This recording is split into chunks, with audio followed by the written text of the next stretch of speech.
My name is Roland Anglin. I'm the Dean of the Maxine Goodman Levin College of Urban Affairs. And welcome to our morning briefing. It's been rebranded from Monday morning briefing to morning briefing. This is the first of the year. We found that we were limiting ourselves by just holding it on Mondays. So this is an experiment to see. This is Monday, but from now on it will be various days. I am particularly pleased with this event because we have one of our own, one of our illustrious own, Dr. Floun'say R, who will make the presentation. Now, Dr. R is the Interim CEO and General Manager of the Greater Cleveland Regional Transit Authority. But we all know him as a thoughtful practitioner and also scholar. And that's very rare in public life. And those of you who work at the agency, I know you benefit full well from his thoughtfulness and his acumen. He's well noted for his use of performance measurement and metrics in the daily work of the agency, but he's also known nationwide for his thoughts on the subject. I'm not going to stand up here and say much more because we're all chomping at the bit to hear what he says. He's going to talk a little bit about the future of public transit, and I'm eager to hear that. As someone who loves public transit but doesn't use it very often, I want to hear what I can do to be a more adept consumer. So, Dr. R, thank you so much for lending us your expertise and your presence, and the floor is yours. Thank you. Thank you. Good morning, everyone. Good morning. Thank you, Dean Anglin and the Levin College for this opportunity to address this forum for the, I won't say Monday, but for the morning briefing. This happens to be on Monday this time, okay. This college plays a pivotal role in my life. I came to CSU in the fall of 1998 for a Master's of Public Administration degree, and had the opportunity to meet some of the most intelligent and caring professors that I had ever seen. I'm specifically grateful for the mentorship of two individuals that you all may know, the late Dr. Larry Terry and Cy Murray. Cy is known as the Dean of City Management. When I came to graduate school, I wanted to be a city manager and had an opportunity to work with the foremost authority in city management for our country. Those two men both poured into my academic as well as practical development, and I am forever grateful to those individuals. In addition, I'm elated to be in this room, the Bonder room. When I came here, this room wasn't here, so we were in an old school on 1717, thank you, Euclid Avenue. But I spent a lot of time in this room teaching and learning and seminars, and so it's always fun to be on the other side of this lecture in here. And I think it's even more important, and I'm just happy to see one of my former students. And so Stanley Miller was a former student of mine. This wasn't our classroom. Our classroom was down on the first floor in the corner for a public budgeting course. So one of my budgeting students just told us a great story about him coming back and finishing up this May. So Stan, looking forward to it. But today I have the opportunity to talk about a passion, my life's work, and that is public transportation. I'm going to take you through a conversation that looks at sort of where we are today and then begins to posit what transit may look like in the future. I'm going to use the case study of RTA, so we won't take all of the theory to talk about every other system, but we'll bring it back to our current system. I want to start with a brief overview of the Greater Cleveland RTA. We are the largest transit agency in Ohio, serving more customers than the next two largest cities combined.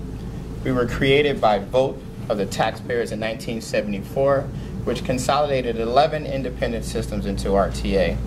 We are funded by a pledged 1% sales tax to support our efforts, and that sales tax is levied to all taxable sales in Cuyahoga County. We provide about 378,000 riders At that time, we provided about 378,000 riders on an average weekday of service. And we're going to talk about how our community has changed and what that means for us. Currently, we serve about 40 million customers, and those customers travel about 220 million miles on RTA buses.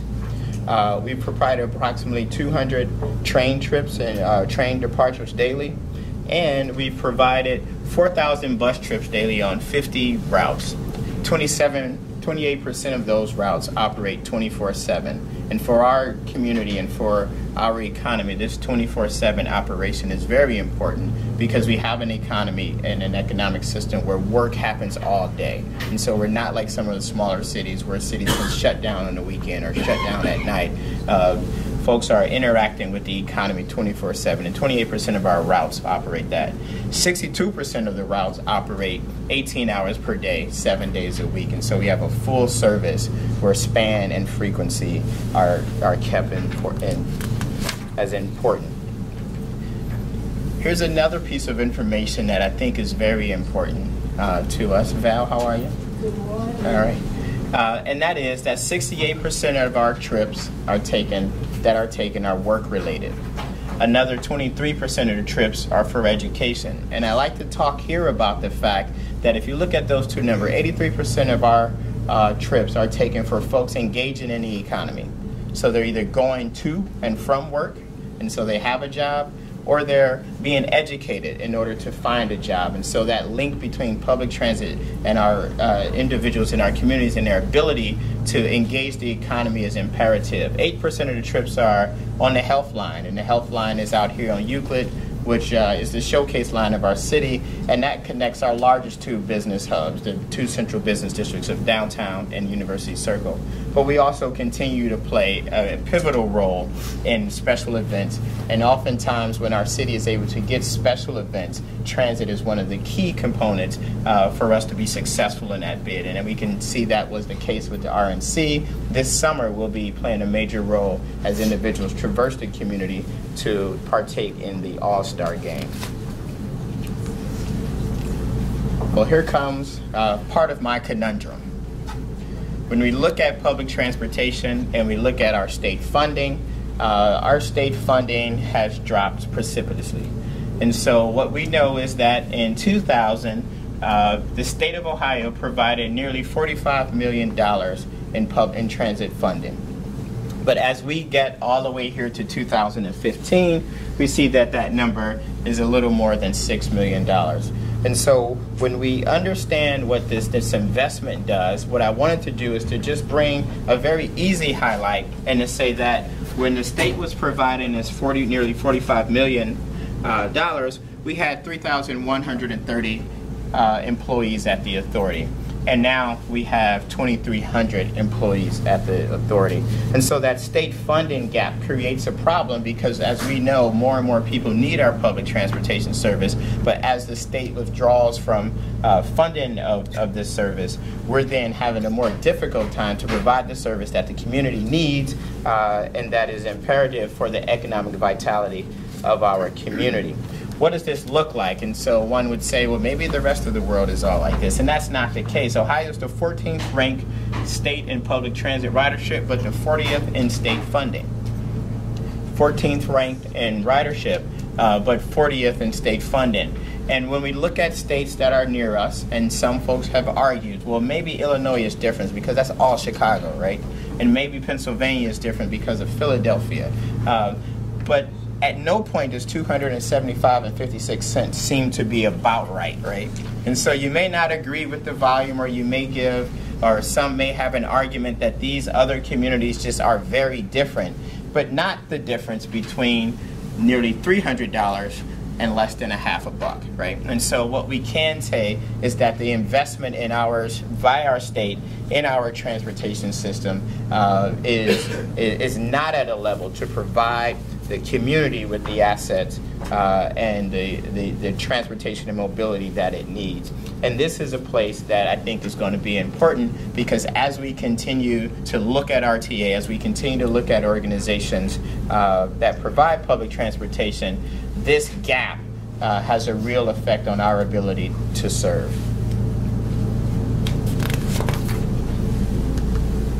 Now let's take a look at what RTA has looked like in ridership. And so oftentimes folks long for the heyday, right? And so in our organization, I'm looking at Ken. Ken and I had lunch and he told me all of these stories about the heyday, although his were in the 70s. Yes, I'm the ghost of transit past. All right, but in 2000, we were providing an annual ridership of nearly 60 million rides. When we get here to about 2010, that number is 45 million, and now we're providing nearly 40 million rides. And so when we think of the organization, the number of the ridership is dropping. And many folks, and when you look at the community and we look at articles, it says, transit, why don't you just get those folks to ride? What are you doing that makes people leave to leave transit? Can you make the transit look like and feel like it has in the past? And the answer is there are things we can do, but I think there's also some important components that really matter, and that will be that there are correlates in the community and in the ecosystem that help make this number happen. And so what we can see here are some of the numbers of also the percentage decrease. Here's our annual passenger miles. And so from 2001 to 2015, if you look at 2001, we're a bit above 250 million, and then we're down closer to 200 million. So the passenger miles are decreasing also. But here's what I want to do, because we're going to start to talk, and we're in an academic forum, about correlations. And I won't make it causations, but I'll let you use the inferential leap that says that some of this is causal in nature. And so what I have here is the size of the city of Cleveland. So the white bar is the city of Cleveland. And what you can see here is that as the city ramped up in the 1950s here, our city had about 900,000 people. In 1960, we had 876,000 people. In 1970, 750,000 people. And when we get out here to 2017, the estimate is 386,000 people. And so what does that mean when it looks at percentages? That's a 47% reduction when comparing 1970, when RTA was created, in 74 to 2017. So a 47% reduction in the city population. And other cities are experiencing this. This is not unique to ourselves, but many of the Rust Belt cities, the cities that were built on a steel economy and car economies, are there. So Buffalo, Detroit, Flint, Newark, Philadelphia, St. Louis, Youngstown, all have seen sort of the shrinking. And so the next piece is the county. And so we provide a county service, but the central city is vital to us, because the central city is where that density occurs, where our model is meant to serve the best. When we look at the county, and so as the city was dropping, we saw that the county started to raise. But then when we get to 1970, the county also starts to see a drop. And that drop from the county, you can see it steps itself down here, and we go from approximately 1.7 million to 1.2 million. That's a 30%, nearly 29%, 30% reduction from 1970 to now. And so we see a city that is very different. Right? It's very different than we remember it, because that large density, large urban core that would have occurred as this city was rising ended up dispersing, but then it also dropped. And so as people moved into the county, then we continued to lose population. When we get to the post-Katrina era, frequently in years, Cuyahoga County was losing more residents than any other place outside of Orleans Parish in New Orleans. So now let's talk about important transit correlations. And so again, I'm going to let you all sort of help make the causal argument, but I think it's important to see. When we look at the central city population, we see that in 2000, the city of Cleveland had 477,000 people. In 2010, 396. 2018, about 386. And so when we can take a look here, from 2000 to 2010, there's a 17% reduction in population in the central city. In 2000 and 2018, there's a 19% reduction in population in the central city. And so what does that population do? I'm going to say our ridership is highly correlated to that reduction. And so ridership goes from 59 million to 39 million, or about a 34% reduction. And so as you have less people in the central city, you have less transit dependent riders, as well as you have a more difficult time serving, and we'll talk about that in the next several slides. The other piece that we see is state funding, and so as state funding dropped from 44 million to 7 million, you see an 84% reduction, and that state funding was direct operating funding, and so it was helping to keep buses and mechanics and train drivers on the road. And so what happens when that types of happen? I'll help you say that it's highly correlated, that we have RTA employment going from 3130 to about 2300 today, and so a 26% reduction. So you have the central city population decreasing about 20%, ridership's decreasing, and the business follows. And so as a business, we have made the decision to run a financially stable business, and so when we have less ridership, we have less population, less revenue, then the size of the organization is decreasing. Why is that important for us when we look at the future of public transit in this community? It's important because RTA is the 17th largest employer in Cuyahoga County. 17th largest employer places us between ArcelorMittal and Lincoln Electric. And so as we think of the affinity that we would have for ArcelorMittal and Lincoln Electric as places that are large places for work in our community, then RTA fits directly into there. And so as we get smaller, so does our workforce, so does the economic opportunity that comes from having 2,300 working class folks with good union paying jobs in the community. And that has an effect on our city. When we look at RTA as a public entity, if we take out the federal government and state government, RTA is the 5th largest public entity in the community, and we're after the city of Cleveland and the school district in those numbers. And so RTA employment is important. I think I'll make 3 arguments. RTA is important when we look at the future. 1, for our economic impact. 2, for our employment. We're just a large employer. And then 3, for mobility in the community. And I want to make a correlation there with scale that I think is very important. When we look at the Lordstown GM plant, does anyone remember how many people they had? How many people were in that plant? 1,500.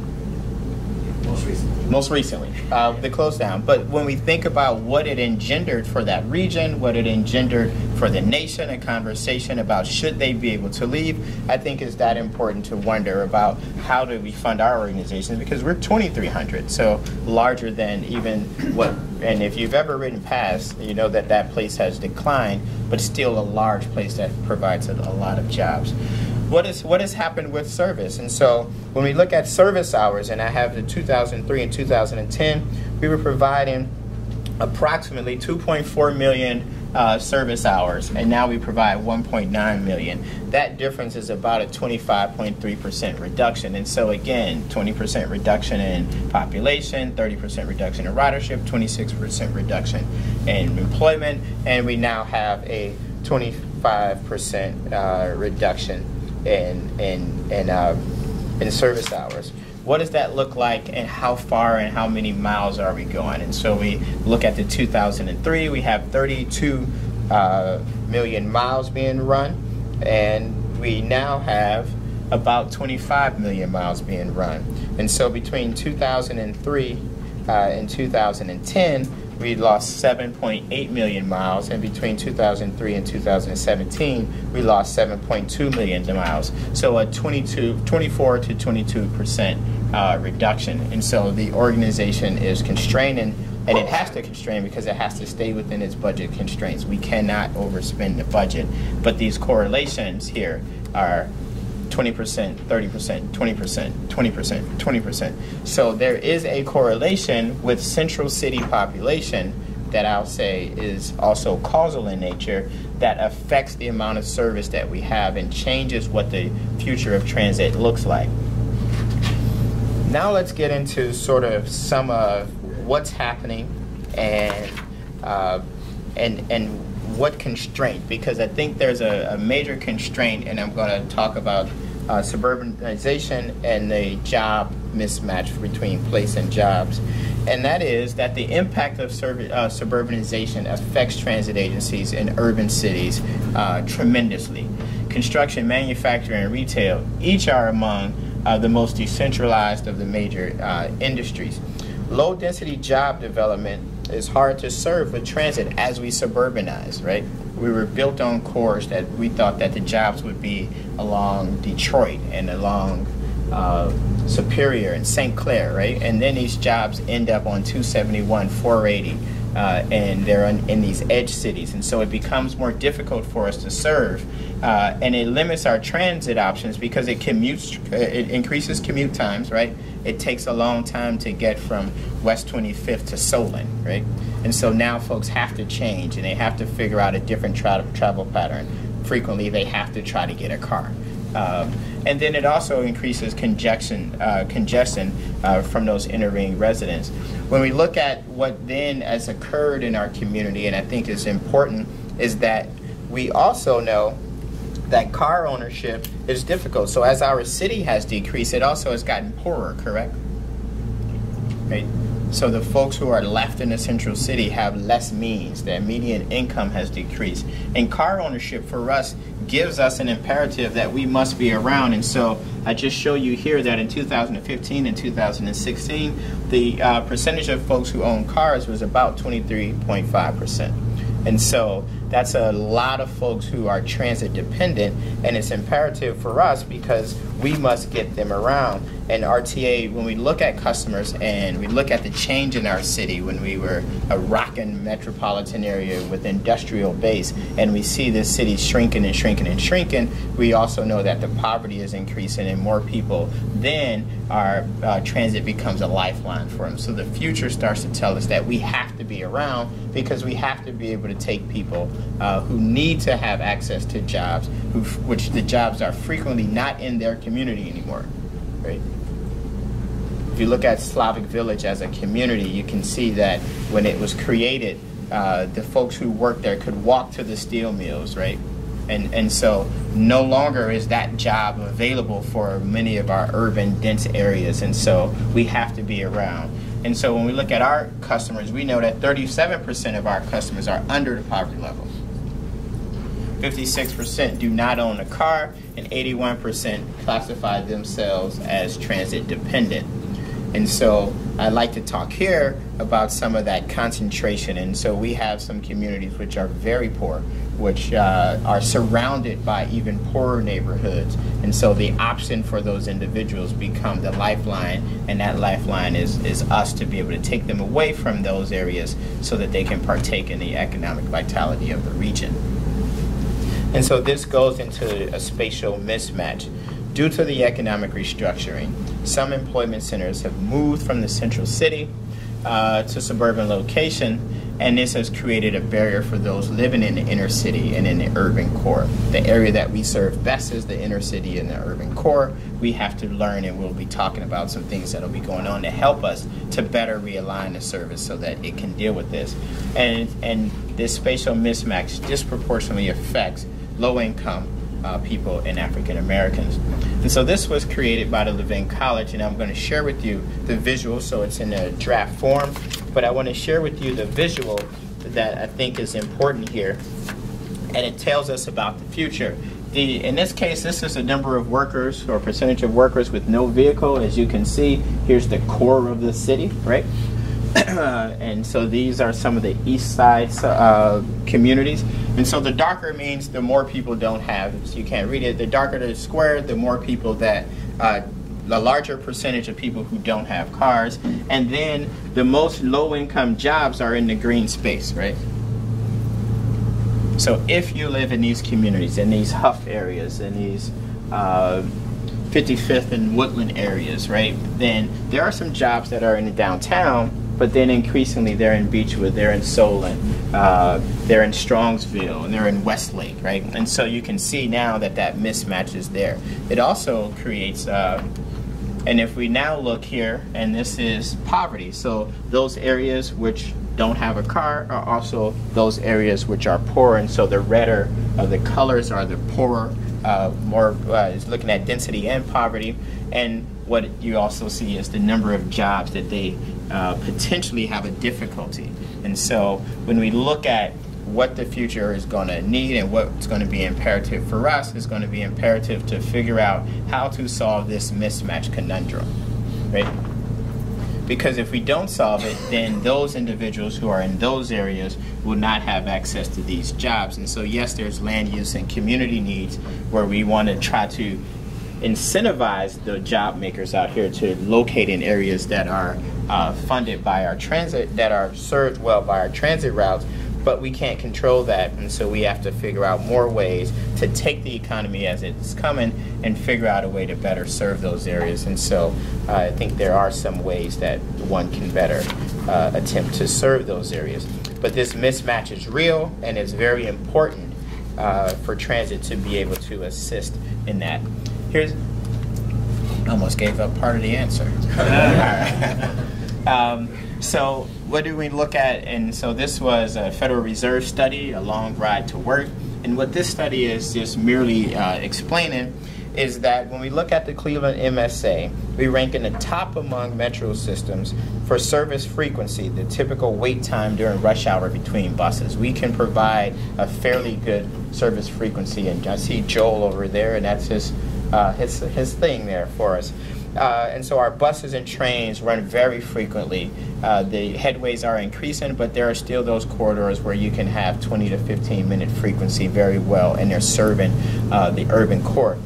But when we look at what this study showed is that however, our MSA is in a bottom half in terms of job accessible by transit. And so what this is saying is that nearly 35% of jobs are not transit accessible in Cuyahoga County. And their accessibility uses a 90-minute ride or 90-minute trip pattern or more. And so you can tell that means that as being in the bottom half, we have more jobs that are further away, and we are not able to effectively serve them. So Mary Beth, how do we try to serve them? I think we go to priority 4. All right, Mary Beth.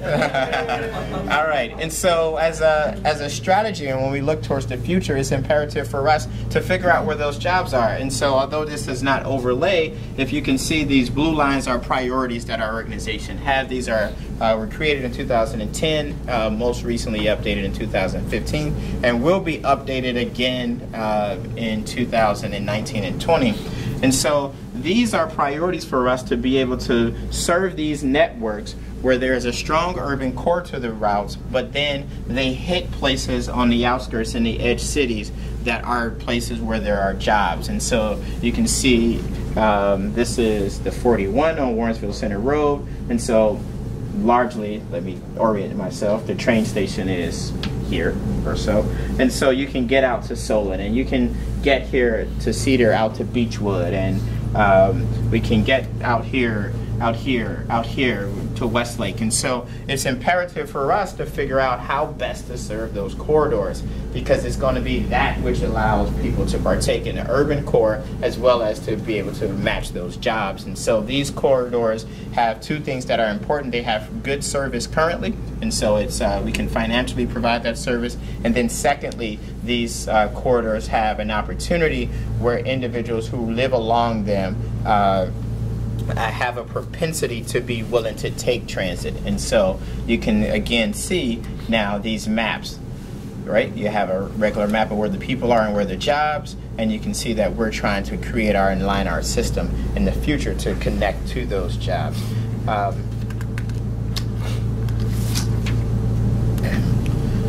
So I want to now have sort of a conversation about what does the future hold for RTA, and what does RTA, what will it look like in the future? And so the first place I think is that we're going to have to migrate from being simply a service provider to being a mobility integrator, and I'm going to talk a bit about that. Historically, transit agencies simply provided the bus and rail service for the community. And that bus and rail service frequently, when we look at those 70s, 1970s, was a service that almost you didn't need a schedule, right? If you lived on a major corridor, which you probably did in those time frames, you went out and you caught a bus. The bus was on there. It was going to run every 10, 15 minutes and take you to where you want to go. I see Stanley's smiling there. And so that was us as a service provider. And I think it's a bit limiting in the future is that we can't continue to only provide the transportation provision. I think we have to become a mobility integrator, and that we are going to have to create a system and create a process where we help to integrate transit options and allow individuals who may start on an Uber, who may get then on a train, who then may get on a bird scooter at the end of that trip, right? We're integrating these trip patterns for individuals, and that will be important. Also, when we look at integrated mobility, I think there's going to be an opportunity for transit agencies to become, similar to our title, the authority for Cuyahoga County or for the area in your transportation niche. And so there's an opportunity for economies of scale that will come when organizations like RTA begin to assist in transportation for the whole region. And how would that look? You know, the county spend, I think the number was $9 million a year on various transportation options for individuals who are in Medicaid and other aspects of their community. You know, would it be better for RTA to aggregate all of that skill and use the leverage of our community to integrate that mobility? So you may be taking a Medicaid trip with the county that ends up a paratransit trip with us. You may be working with senior STC in ways, and our STC person didn't. Okay, she smiled. But you may have those integrators, and then maybe RTA becomes the group, and we can think that has the software that does it all, right? And so now we can reduce the cost that other agencies have, and as a region, instead of the transit agency having, in our case, $300 million, CMHA having $5 million, MRDD have another, maybe we become that integrator. And I think that those are conversations that the forward-thinking communities are going to have, and I think the transit agency will be primed to integrate that, because we already have the technology, the capacity, the vehicles to do that. The next piece I think that's going to be important is there's going to have to be opportunities for microtransit and deviated fixed route. And so if we go to servicing these types of areas at the end, frequently the bus will not be the best mode, right? The $500,000, 60 individuals can sit on the bus may not be the need at that area. And so what I think will become important is that transit agencies will then have to look at microtransit models that would allow for more flexible deviation. Let's take a place that we would all know, and let's think about in the Brook Park Airport area. One bus going down one street to access the airport service companies along the airport service roads there would not be very efficient, right? It would take just way too long if you're going, you know, half a mile back into these business parks. However, if you used a very different model, I think you may be able to find ways for transit agencies to provide the service better. And that service probably would look like an Uber-esque type of space where you can drive the train to Brook Park, and then there would be some sort of demand responsive service that could take you directly where you want to go, as opposed to having to walk a half a mile to the street, which you may or may not be willing to do. And then when we look at that, then technology plays a role, right? And so how many of you have the Uber app on your phone? How many of you have the transit app? Okay, good transit crowd. And so, but we're going to have to demand technology that allows individuals to be able to find out when that bus is coming. And so if you know that there's generally going to be about a 10-minute wait in a community, say that airport industrial area, then individuals are willing to wait because they can see, right? It's not like you're waiting on my fixed route bus 10 years ago and you didn't know if it was coming. You would understand that, hey, the bus is simply at the IX Center, and I'm going to wait on it, and I can continue to wait in the comfort of my work building. And so those types of options to have some of the low density area and population will become an integrated part of the future of transit. Shared mobility. We piloted a program with Lyft, and it was, you know, some would argue that Lyft is our competitor that we have to run from them? Well, I think Lyft and Uber and the TNCs, but I think that these TNCs are going to be important parts of the toolkit for our organizations. And so we piloted a program where Lyft provided our ADA paratransit trips, and so they were able to provide a trip for an average of $8.50, where we provide a trip for an average of $40. And so in that case, the math worked that the average trip that we provide on paratransit is about 7 to 8 miles, and the 7 to 8 mile trip is about $8 on an Uber, right? And so those types of opportunities where we're sharing mobility, and that car is used for, yes? Well, just what you're talking about. First off, what did the union got? The drivers to drive these paratransit buses. You know, for when you see one individual in this big bus.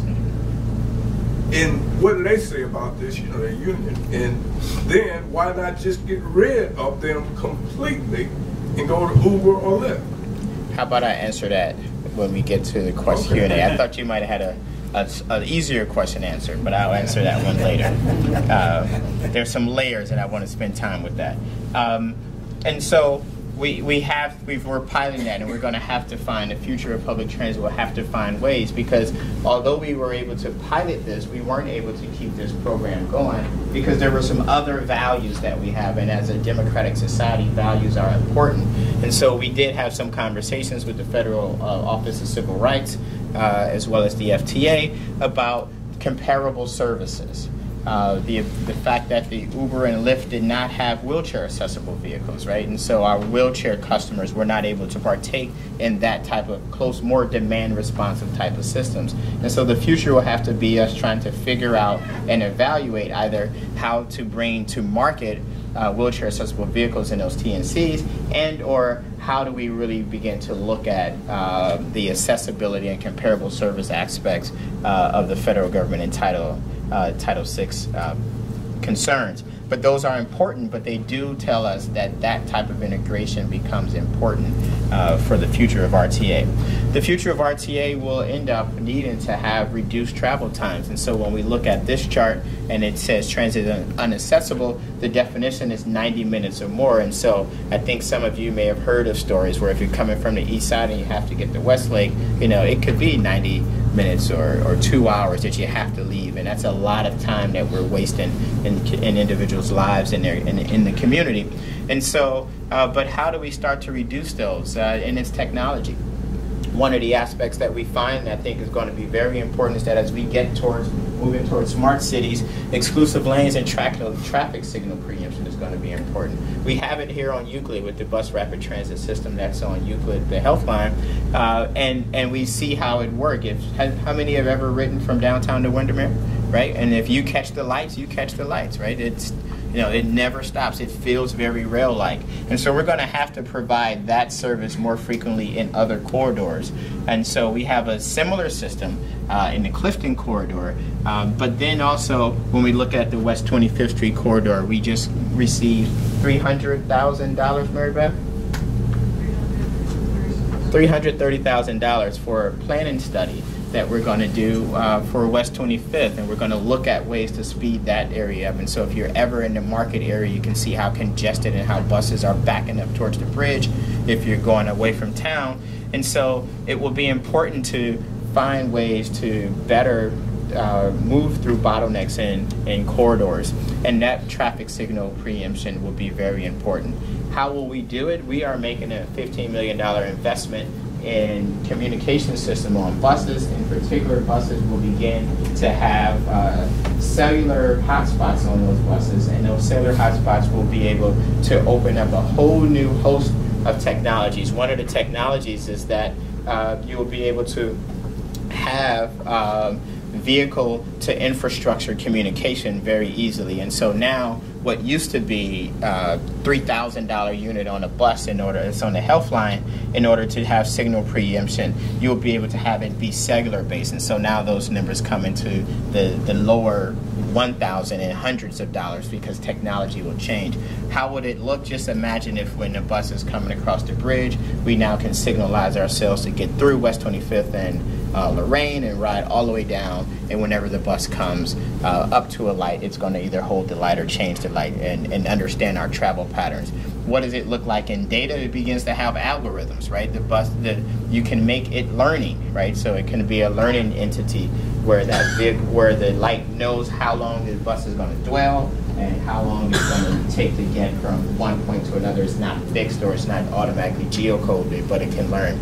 There are some communities who have that they want to increase the signal priority in their communities by 25%, and so I think this will be a very important place for us, and we have the technology coming which will allow it. Autonomous vehicles and connected vehicles will be a part of the future. I've been on one of the autonomous vehicles that was in Las Vegas. I didn't ride in Las Vegas, I rode it at a conference. And it's important to figure out that when we look at autonomous vehicles, they will give us an opportunity. Think about, let's talk about that micro transit area that's in the low density area at the airport. If we use that as a visual, you could imagine that there's an opportunity to pilot those types of programs in those areas. They can just go in and out of communities, in and out of businesses in those business parks and communities. The FTA has also worked with us, and I think there's another aspect that's going to be important, is that this technology is not only going to save money for us, it also has the opportunity to make our business more safe. And so when we look at the technology, that we don't have them on buses now, but the future of it will be vehicle-to-vehicle communications, and when we talk about the connected vehicles. So if you have a new car, your new car has all of this radar on it, right? And so if you're in cruise control and you get too close, it slows you down. It can figure out side object detection, and that's on the entry-level car now, right? And so we tested a program with the tail end of the federal government that looked at that type of technology to provide advanced warning to bus operators of individuals who may be too close or entering the crosswalk, right? A place that's important for us to be safe. And so that type of technology will be the future, and we will have that similar to your vehicle, where should the driver lose sight of or be about to make a mistake, that it can press the brakes on that vehicle, right? And so similar to if you have side object detection or lane departure, or a car comes in front of you, your brakes will actually press for you to help you out. And so that's coming, and that's the future, and we'll be looking to be players when that type of pilots as or programs come. And then I think it's imperative that we really start to look at the fully electric vehicles. That creates both sustainability for us, as well as has the opportunity to have electric motors in those items, which are less costly than the current forms of engineering.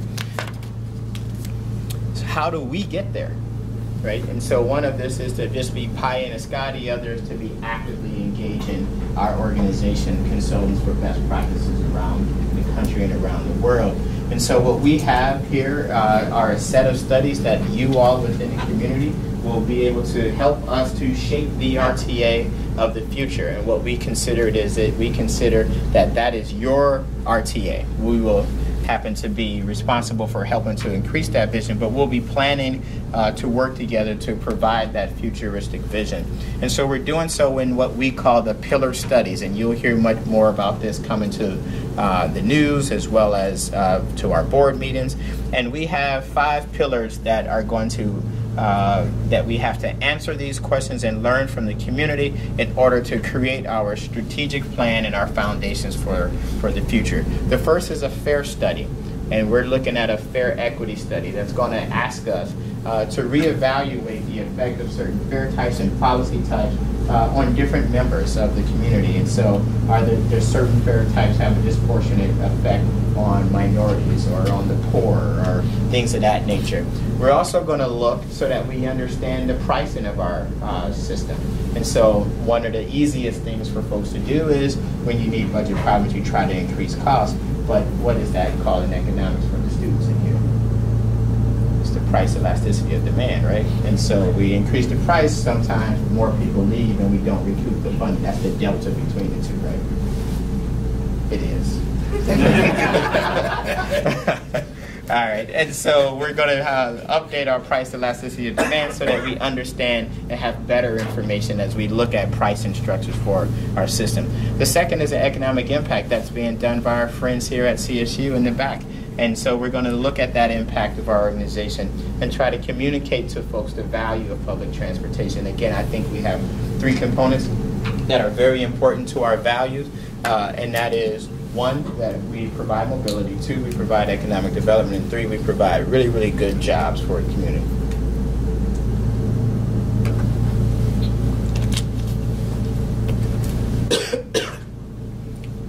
The next one is a service redesign study. And we've hired one of the foremost authorities in the country and in the world, Jared Walker, to look at and help us with the service redesign study. Jared Walker will be coming to our community on February 19th to have a conversation with some planning and land use leaders on, give me 1 second.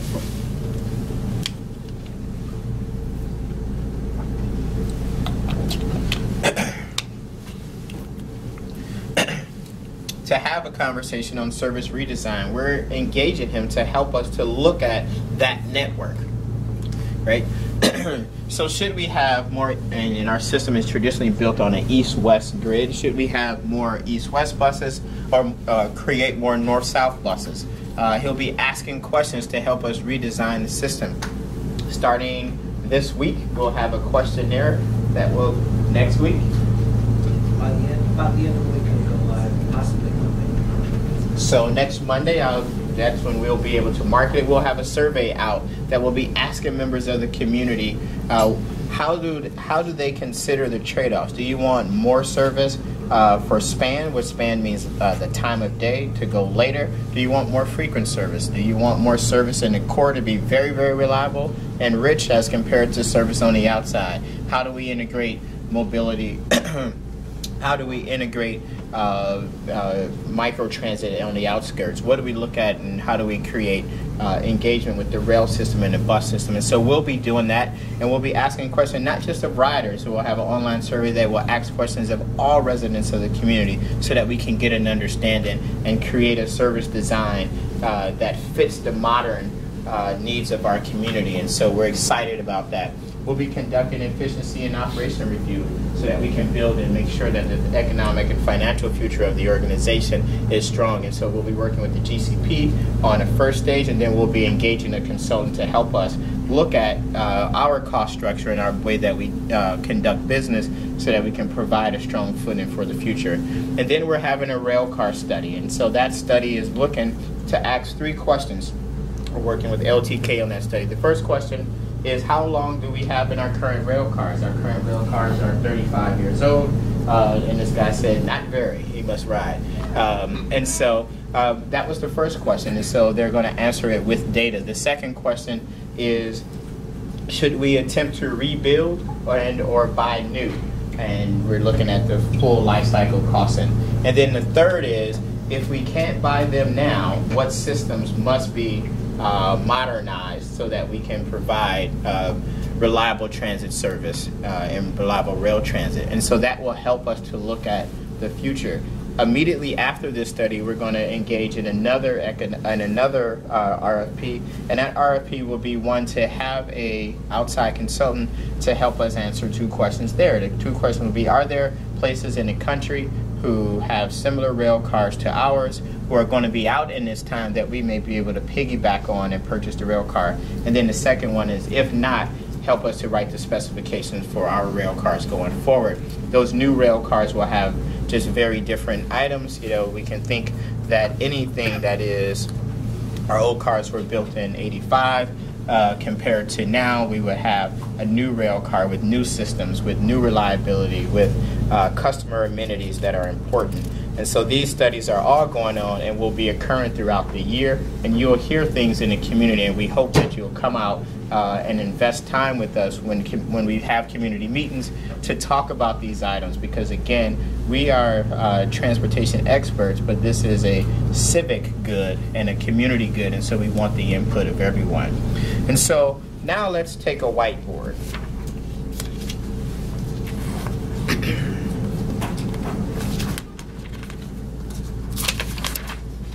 So I'm going to ask you all to help me whiteboard this conversation, okay? So you want me to draw on here? All right, I won't. All right. Thank you. Okay, so first, when we look at our community, population in the downtown area is growing, and it creates both a challenge as well as an opportunity for us. In fact, not everyone who works in downtown works downtown, right? That's the misnomer, that they all become walking folks, and they just aren't able to take transit. So many of those folks do work in other areas of the community, and so it provides an opportunity for us with a density that usually works for transit to allow those individuals and provide an opportunity for those individuals to be able to take mass transit to the places that they're going. It also provides an opportunity because the group who moves downtown traditionally are technologically savvy, and they're using many of the mobility, the frictionless mobility, right? And so they are taking Uber, or sometimes they're taking transit. Not in this community, but in other communities, they're taking the bird scooters, which will end up here, right? If you've ever been to, have many of you seen them in other cities? Yeah, and so totally accepted and a way of transportation in urban core areas.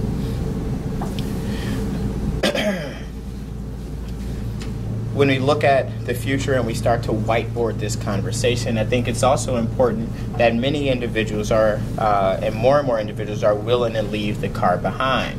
Young people are increasingly choosing to be carless and willing to take public transit. When we look at, in 1995, 85% of high school seniors had a driver's license when they left high school. 2010, that number was 73%. 2015, 71%. So less folks are finding it just imperative that they must have a driver's license. And so that's our number one competitor, is the car, right? And so you have to be able to capture those individuals, and we'll talk a bit about how do we capture those. But people are willing to leave cars behind. You know, people are looking at having less chauffeuring and don't want their parents taking them. And so youth is important and an important component of our future. How do we engage the youth so that they want to take transit and that transit becomes a part of their life? One of the ways that we do so is that students here in Cleveland State have a U-Pass, and a part of the U-Pass, one, provides an opportunity for individuals to make it to school, right? That's a public good. But the other aspect is that it helps young people to hopefully make transit a part of their commuting practice. And so if you can have young folks taking that practice, and then when they go to work, they're more likely to continue to be able to want to use that mode of transit. And so we have to be a valuable alternative. That means that we have to provide stellar transportation services. It's going to have to be data rich, and it's going to have to be convenient, right? Which means it's going to have to be on this.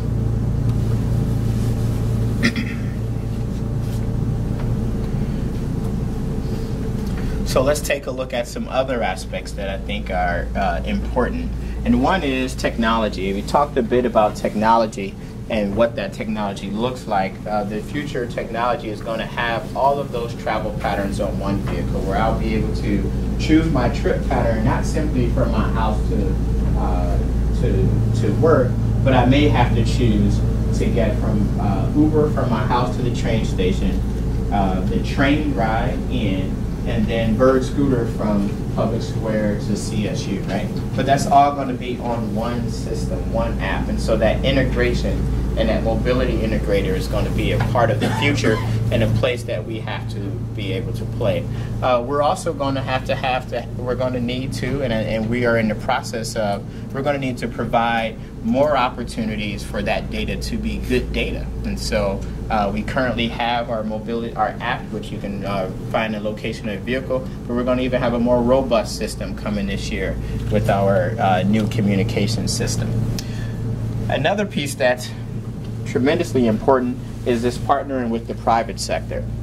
And so as we look at those outlying edge cities and those work areas and that are in Mayfield and in Solon, so frequently the ask is of the transit agency, serve my business park. But the transit agency doesn't have the opportunity or the funds to simply serve all of those disparate places. what's going to be the model that's going to be necessary is we're going to have to partner with the private sector to be able to provide those services that they need. Should you move out to solar, there's going to need to be a model that has to be created that will allow some of them to partake in the cost of providing that last mile, which becomes the first mile on a reverse commute. And so that technology, that partnering with the private sector is going to be important.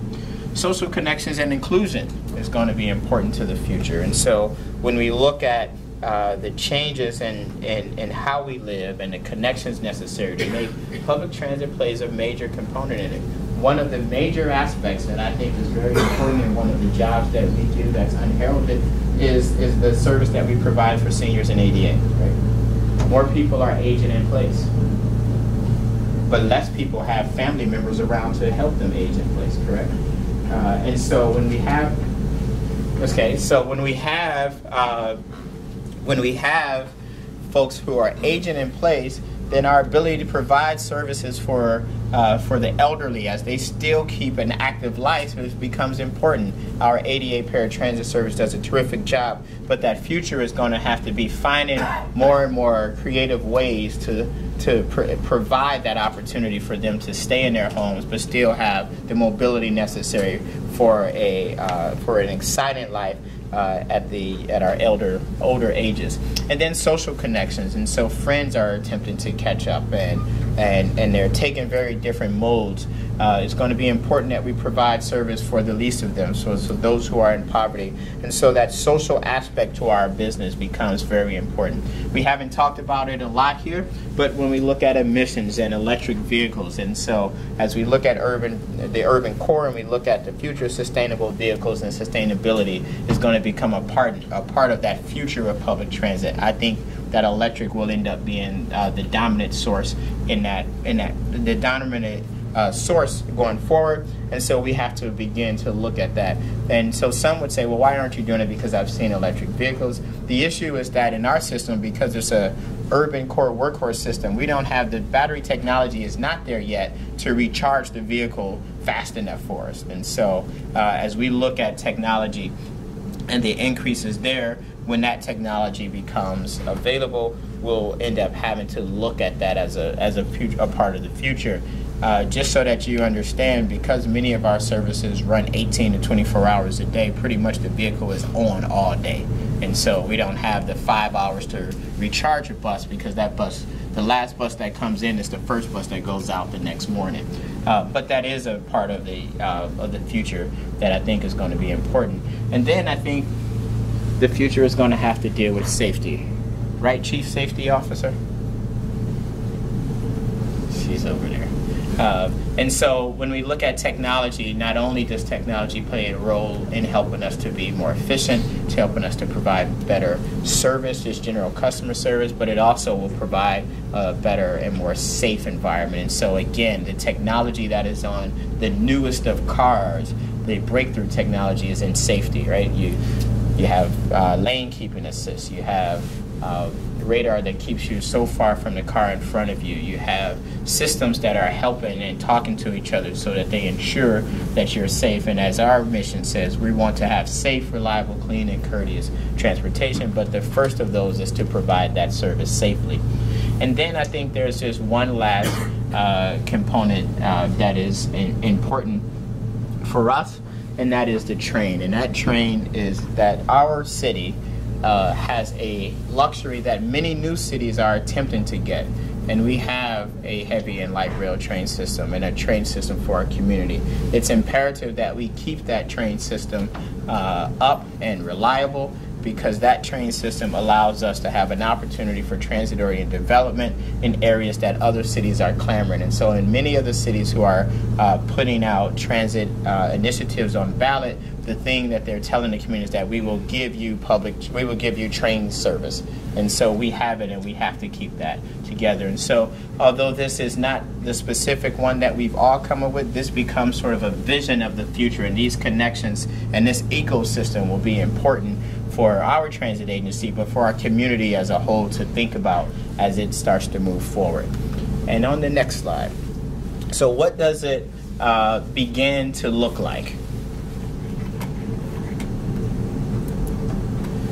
So here's a space where we see that you have an urban bus and an urban core, but then you have the gentleman who's on the bird scooter. He happens to miss the vehicle, but then he's riding behind it, right? And so that scooter, and if you've been in other cities with him, you have folks who are riding down the street similar to that. Maybe he should have a helmet. But what you'll see is that he's able to easily move that and then hop onto the vehicle, right? And so that bird scooter, that multiple modes of transit coming together will be important. This one here is a company called Wayfair. And what Wayfair is looking at is optically guided, most often, pods that will move through, and so autonomous pods. What their argument is that the technology of the future will be individuals and communities wanting to get the right of way, and so you'll have places, and I think the next one will show, where you have the right of way for the rail line, where communities will be able to gain land back, right? So think of Shaker. If we didn't have the train on the ground, that train could be elevated. That's one of their type of places where you'll elevate so that you can get more land use back, and so that you can have more autonomous vehicles, or vehicles that aren't trying to navigate with the normal traffic, right? It's almost structured, and that will be a part of the future. Here's a vision that is in California, but I think it's a part of our future too, and I'm going to play it, but then I'm going to also stop it because they're using high-speed rail, but I'm going to talk to you about a futuristic program that we're remaking that is very similar to this effect.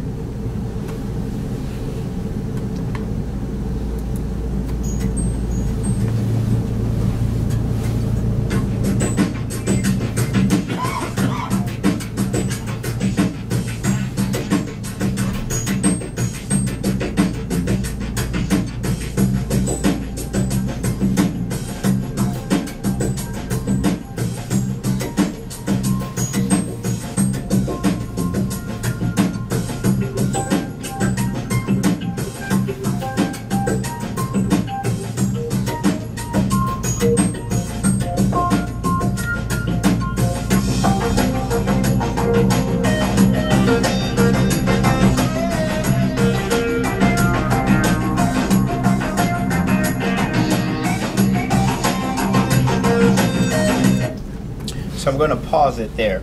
And so they're looking at high-speed rail, but I think our rail system plays the same role in transit-oriented development. Does anybody have any idea where a neighborhood near our transit system is revitalized in that way? Van Aken. Van Aken. Yep, Van Aken too, but West 25th. So we think of West 25th, Fairport Harbor Group is going to be redeveloping that south corner just across the street from the Market District.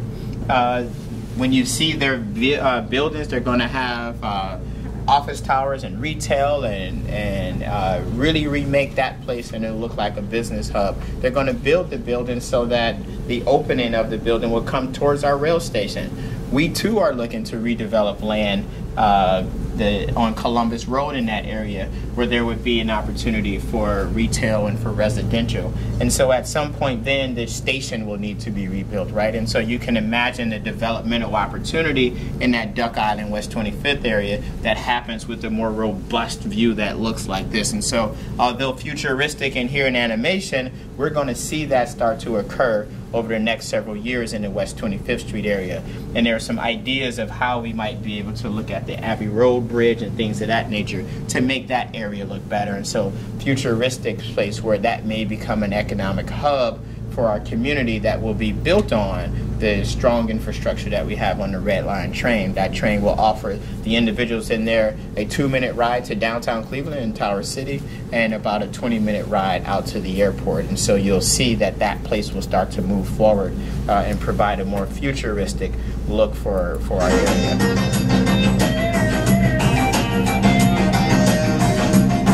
It doesn't take much to try to imagine that area starting to look like this here in the future.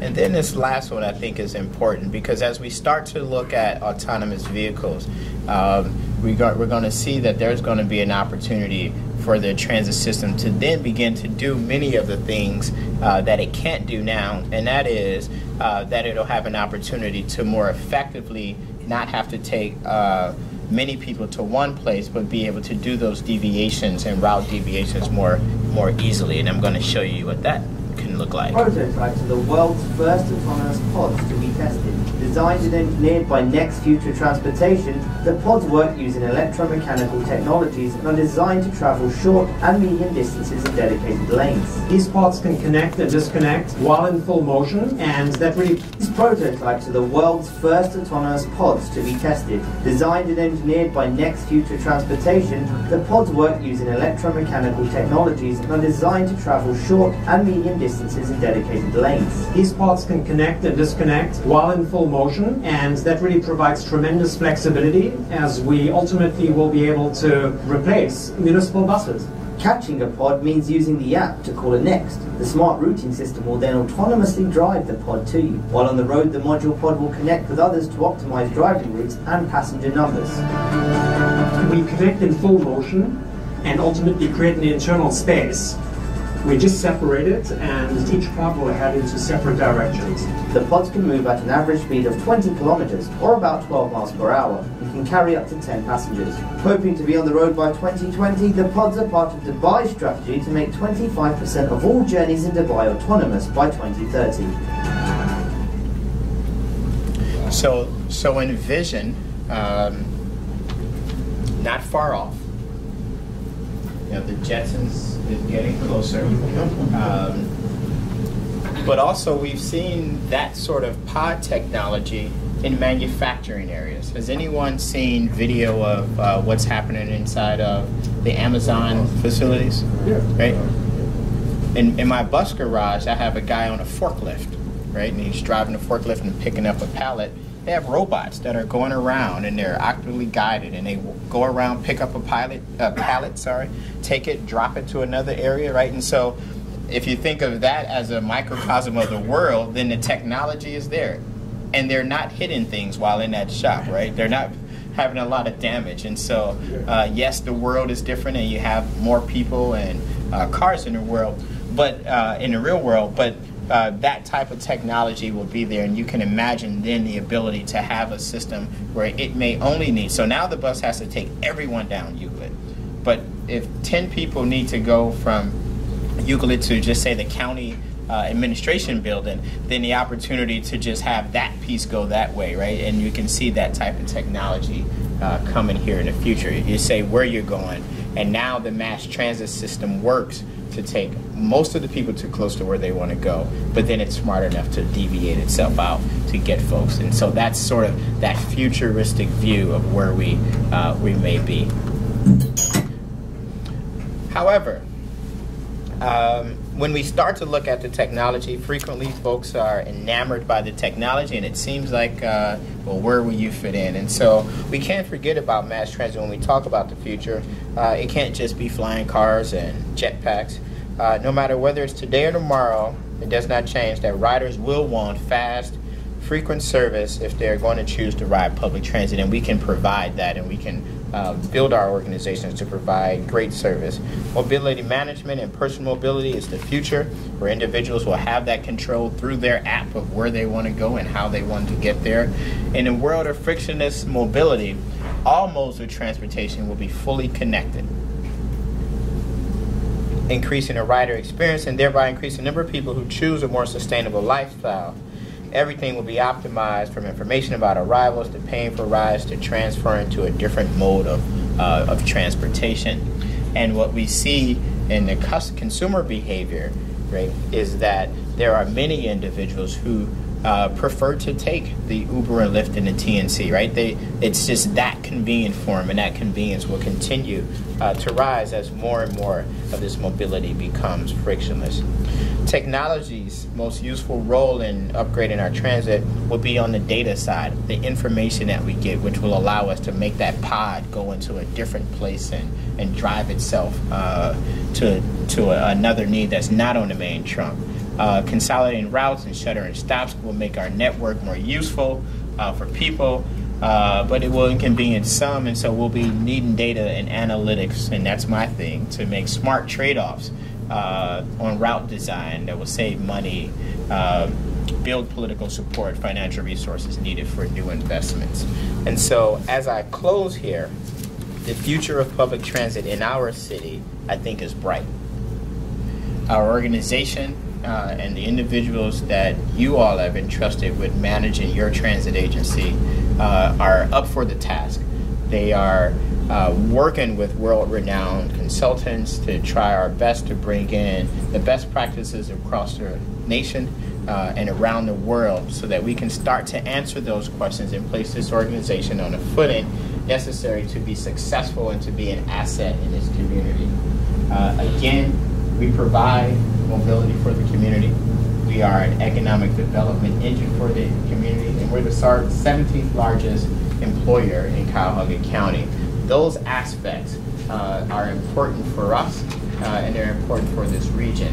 And as we continue to build a more efficient network, we will continue to need the input from individuals in the community so that we can build the transit system of the future that they want and that they need. And with that, I'm open for questions, Dean. You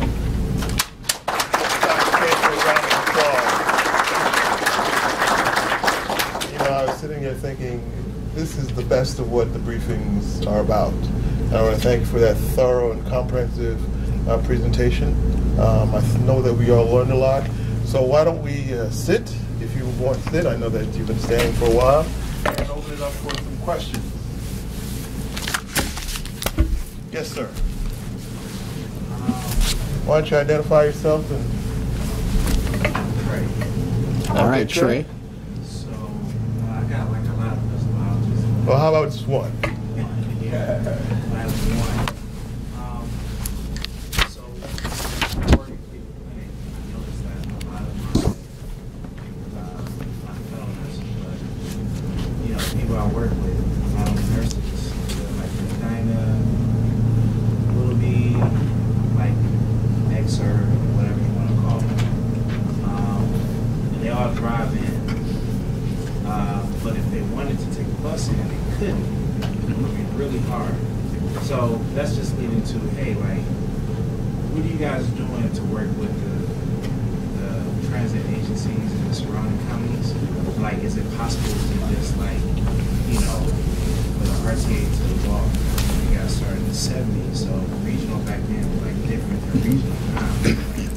You know, it'd be great if I wouldn't have to buy 2 different kind of bus tickets to travel to these jobs that are out there, and vice versa for people who live out in these kind of rural settings to try to maybe go to Green State or try to see or whatever. So, terrific question, Trey. And there's always, or more frequently, conversations about that type of regional collaboration. In my view, that is a regional discussion that the community needs to happen. That regional transit agency probably does need to get larger. The difficulty that starts is local control, right? And so when you have communities who are funded from different sources and different customer bases, that becomes a little more difficult. It doesn't make it impossible, but an example would be our county has a 1% sales tax, another county is funded from the general fund of the county, another county has a 0.5% sales tax, and how do you make that equitable for all of those communities? And so that's been a part of the difficulty, but NOACA will be looking at some of those aspects here in the near future to talk about what that may look like. And one of the things that we're finding, and that you may find and see, is that you have Akron Metro coming to the University Circle area now. You probably see Stark County. Canton is also coming to the metro area, but I think that is a place that regional collaboration is just going to be the key for areas like ours, which are shrinking. But that key is it's having some difficulty with some of the political values, and that is the local home rule, right? Because if you think about it, the difficulty would be that more than likely Medina would have to be assumed by Cuyahoga County, right? We probably wouldn't go the other way, and so that creates a political narrative that folks just have to work out as we look at collaboration. But good question. Yes, sir. Hi, my name is Ben Lee. I'm a Muppet student, first year. And I also have a lot of questions, but I will limit mine to one. All right. So you discussed for a second there talking about microtransit and serving these communities that maybe don't have the location quotients warrant, like having these buses like the one that you see behind you right there. My question to you is, are you sort of saying that you want RTA is going to try to compete with companies like Uber, VW, Tesla, Mercedes, Volvo, Uber, and Google with providing on-demand small transportation methods with autonomy, or are you going to try and sort of, it just seems like you're trying to bring transit to a place that does not want it and perceives it in a negative light. And I feel like by trying to use public resources to serve these communities, rather than letting all these communities that, rather than letting all these companies that are investing millions of dollars compete. I guess my question is, do you think that that's the right move for an organization that is serving public, not private individuals who Uber into their, Cleveland Clinic jobs? So let me first say that I think it has to be a part of the basket of services that we use. That doesn't mean we can serve every community with that type of model, so every edge city in that manner. But I do think it's important that we try to figure out how to have the collaborations necessary to provide an opportunity for, it's going to freeze up, so, but to provide an opportunity for individuals, if you remember that spatial mismatch. So if there's an individual who's working in that urban core who needs to get to, that's coming. I'm going to answer while I'm talking to you. But for those individuals who are in that urban core, should they not be able to get out there, I think it's a worse use of public resources. And so it doesn't mean we're going to be able to serve them all in that manner, but it does, I do believe that it should be a part of the basket. Now, how does one fund it? The reason that we're not in that community is because, as you said, it's not a community that's easily served by transit. But the folks who need to get out there are frequently not the residents. And so if we take sort of a bourgeoisie argument that, hey, they have cars and they can drive out there. But the key, the reason that I need to serve it is not specifically that I'm going to get the people who live in Solon to catch that bus to go around their community. I need to get the person in the red to jobs. And so how does that happen? It may not be that I can pay for it myself. I need King Nut, Schwage Lock, and Nestle to help pay for it. And those would be the more impactful, because those communities, those organizations do come to us frequently to say that individuals, that their workers can't get there, right? And so how does that relationship happen? It's not easy, but that relationship probably needs to happen, because those light industrial jobs out here in Solon, I can't see it, I've been old, so that's 3,000 plus 13. Okay, so that 4,300 jobs that are out there, many of those jobs are going to be at a skill level, not that the residents of those areas are going to work. It's going to be at a skill level that the individuals in this core are going to need to get out there to work at Nestle, Swage Lock, and King Nut. Chelsea?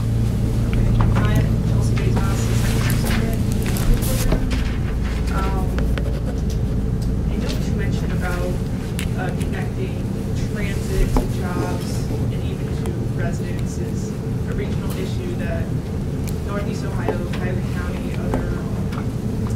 other shrinking cities have. I was wondering, in the next phase, will you see with public transit in terms of collecting big data? I don't know if you talked to the Fund for Economic Future in their city up to tomorrow's, yes, where they talk about Cleveland and Northeast Ohio has to put in the workforce development in order to expand upon the biotech and medicine that Cleveland has as its asset, so that these big data projects, so that we can start working on them. So, does that make sense for the... So I think I understand your question. So let me try to restate it and tell me if I'm right. So you're asking if we have worked or are aware of the work that the fund is doing relative to spatial mismatch, and they're looking at both the workforce development side as well as the access. So one of their 2019 core aspects is dealing with this type of spatial mismatch. And so the workforce development, yep. in terms of the hiring locals, so that.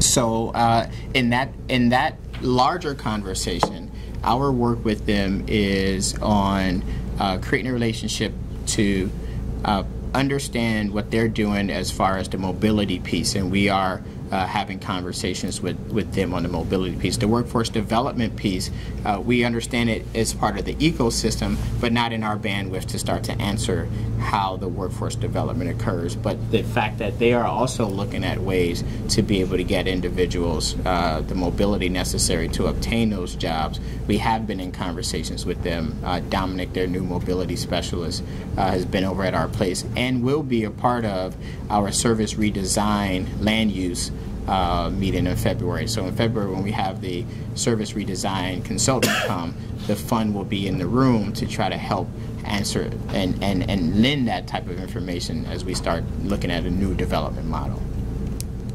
Yes. Okay, on from 44, the state went from 44 million to 7 million. Yes. And that's on the operating budget. That would have been operating money for us. Now, what do you include operating? Is that gas? So operating for us, and for all organizations by different, it's all of the things that can be spent in 1 year. So it's not property, plant, or equipment. So it's not building stations, buses. It's all of the people, salaries, the gas, the utilities, materials, and supplies. Would that have anything to do with going from gas to natural gas? It did not. Well, it's a disinvestment. So that disinvestment in that time frame is not unique to us. And so surely we would like it to be higher, but we don't think that they're just picking on us. That also coincided with just a political strategy and or belief that these issues were local issues. And so it equal to us losing money, cities lost money from the local government funds, which were providing supplemental funds for cities. And so I think a general political conversation on where these types of items should be funded has occurred, and that effect is very difficult for local governments. And so the term is devolution. Oh, here. My name is Latrice, and I work at Startup. And we just had our public meeting like 2 weeks ago, and I feel like it's deja vu. A lot of things that you're saying that you're looking at happening here is the same thing that's happening with us.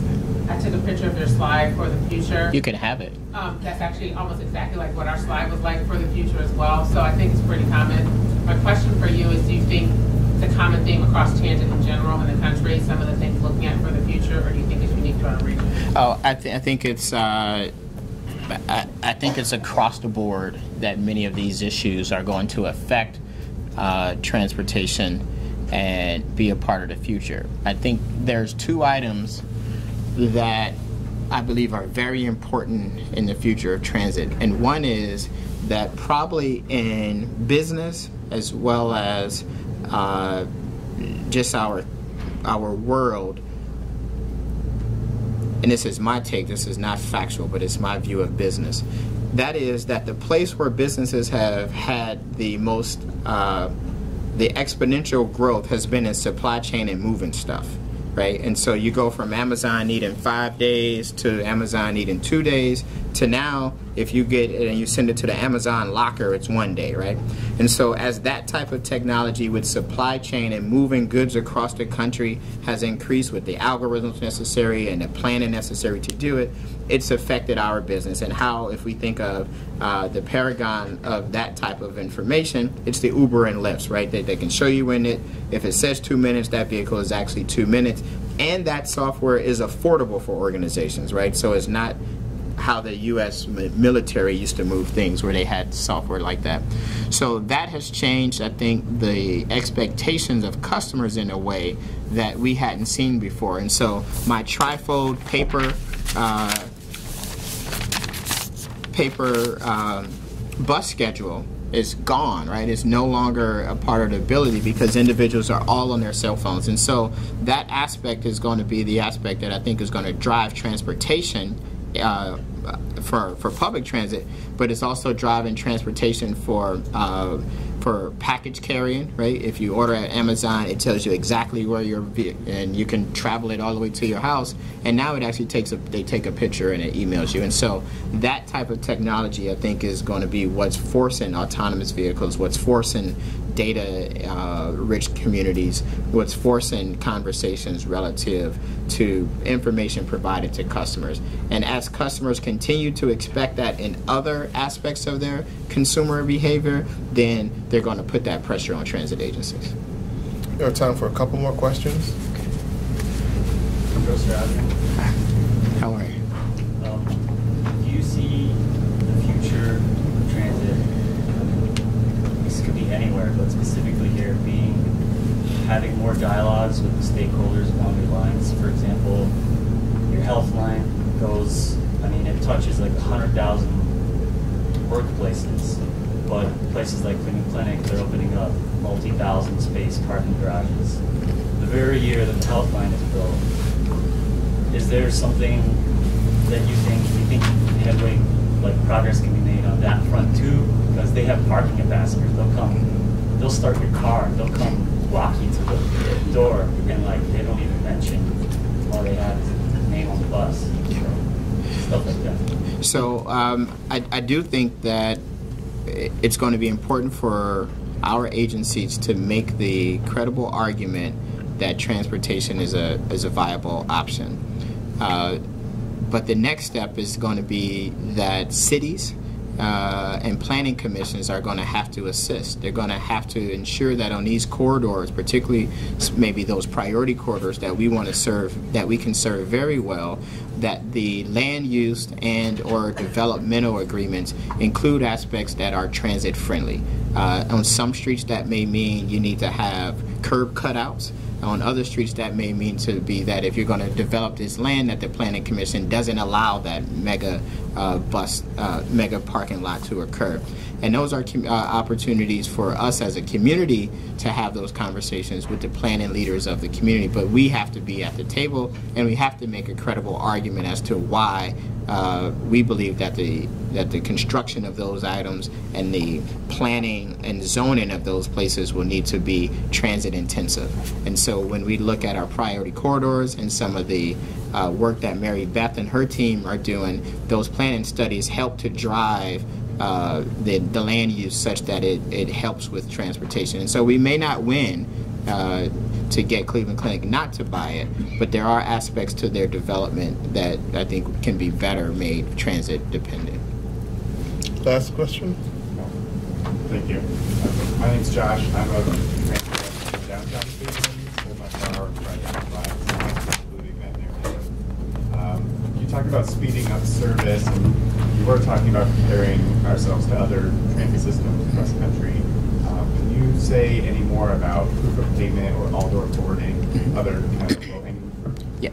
So, and I'll just kind of briefly explain to everybody. So, 2017, we received a judge's opinion which said that we could no longer have transit police to randomly check customers in order to validate proof of payment for the system.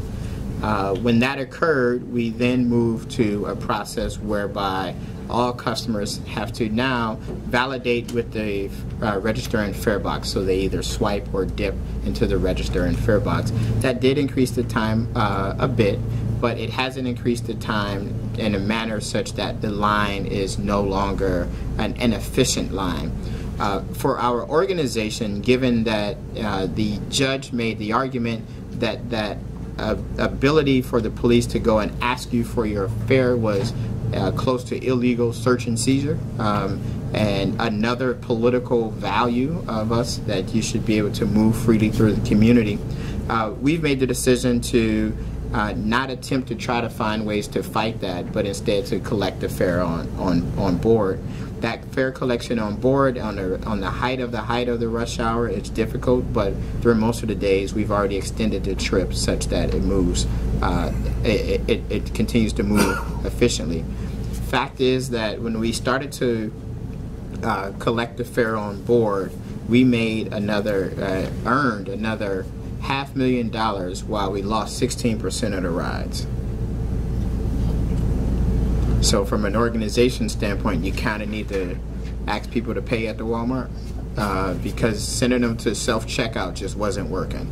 And so we probably will end up staying with that for the near future until such time that we find a better way to ensure that there's validation.